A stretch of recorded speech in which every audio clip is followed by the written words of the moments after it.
אני הגעתי לחדר טיפול נמרץ. אני הגעתי לא על עדים, אני הגעתי, מת, אין מילה אחרת לזה. תודה על הכל. לא יודע, אני מחוץ לכל סטטיסטיקה. מחוץ לכל סטטיסטיקה. ראש של המחלקת טראומה אמר, וזה ציטוט שאני מתחרם מאוד רציני על המקום הראשון, של הפצוע הכי קשה במלחמה הזאת. When you talk to people who live here, they have lost a limb, they have lost a life maybe, by defending this country.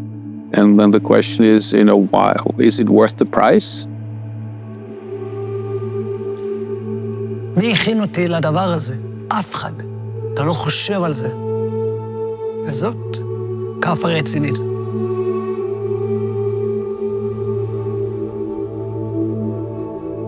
The survival rate of blast injury and so forth, because of Kevlar and rapid evacuation and blood on the transport or on the helicopters, the soldiers survive, but the limbs are mutilated. Say, in World War II or World War I, you have a major extremity injury, you exsanguinate and die, or you go into shock and die. That doesn't happen in modern warfare as much anymore. I remember the first time that I saw like a mangled soldier, and it was like overwhelming, thinking about how are we going to tackle this problem? How are we going to put this person back together? Having that strategic goal in mind, and then just doing the next right thing to figure out how to get them there and get them closer to that goal. When this kind of idea came up, we recognized that there is a tremendous amount of capability here in Israel, but there was clearly an opportunity to improve communication between providers, between surgeons, between different disciplines, and between institutions. Brothers for Life has been that unifying force for this, for everyone to kind of rally around and put their any sort of personality differences or politics aside and put the injured soldier first. כמו שאני רואה את זה, אחים לחיים עשו שני דברים משמעותיים עבורי. הראשון זה משלחת שבודקת בתי פרוטזות בארצות הברית. סופר קריטי, אני הולך לטוס לארצות הברית, למקום שהוא טוב בזכות הדבר הזה. דבר שני, הם הביאו את המנתחים האמריקאים. When I tell you the world's experts in amputation care, I don't think people even understand or fully grasp what type of team came to Israel. These are the world experts. So to be a part of that experience and to be able to impart meaningful information and knowledge to our colleagues in Israel, and for me, our brothers and sisters in Israel, there's no greater feeling that I could have, as far as impact.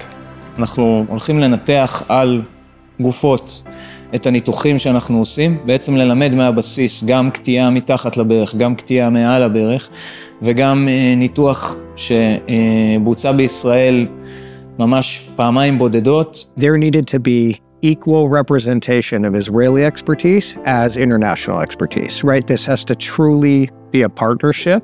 תראה, אני אטפל בפצועים מאז ומתמיד, וב7 באוקטובר כמובן המחלקה שלי שאני מנהל עסוקה מאוד בטיפול בפצועים.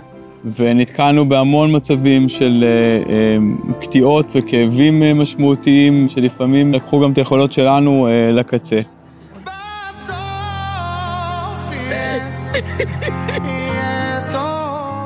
When a mother comes in with her son that has 2 legs amputated, an arm amputated, and a mutilated hand, and says, what is it for my son? How can you help him?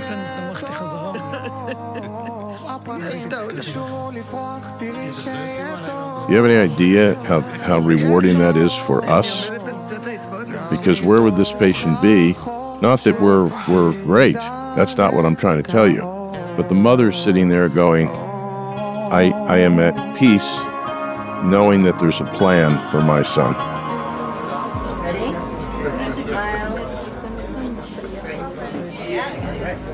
An obvious question is, well, is this the optimal timing to come to Israel given the state of things? There's no better time to come to a place than when there's a need. We run into a trap if we think that any one of us as an individual knows everything in the care of these types of patients. There is nothing better than being in a room full of people that are all dedicated, passionate, and smart, and more to the point, are open to listening to one another. And we, at the end of the day, can come up with collective solutions that are way better than any one of us could think of on our own. The majority of people that I meet here, they know where they are alive, you know.